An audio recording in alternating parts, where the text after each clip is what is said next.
an interesting aspect, an interesting way of seeing how the parade was actually being celebrated and how the day is being celebrated by ordinary families. Quite emotional as well. That's right. I mean, the two grandparents, they're both school teachers from very different backgrounds, married just before the Cultural Revolution, and had a very, very difficult 10 years from about 1966 to 1976.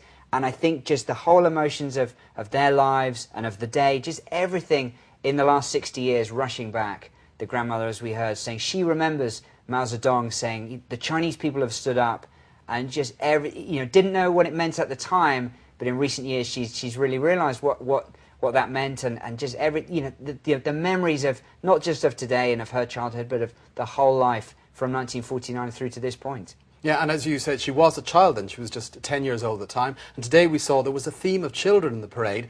Children featured very heavily, and in the aspect of what does the future hold? What do you think the Zhang family feel the future holds, perhaps the next 60 years? Well, I asked the grandmother, what does she see happening for her granddaughter, who's now 11?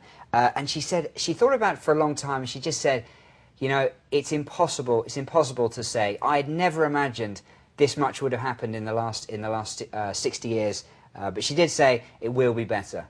Yeah, and that was the theme we saw as well in Tiananmen Square, saying that tomorrow will be better. Yeah. Also interesting, I found this particularly so, that not all the family were actually Chinese nationals. That's right. Now, the middle-aged mother is actually Japanese, and she said she found it very strange watching a military parade, because back in Japan, military topics just aren't discussed nearly as much. And I asked her about, was it difficult living here in China? She's been here for 10 years, being Japanese. And she said, well, her husband is often asked, why did you marry a Japanese woman? And he doesn't remember that ever happening. It says it's always something that she notices. But generally, she says people are very pleasant, and she doesn't feel uncomfortable living here. But she is aware of just little things here and there. Mm-hmm.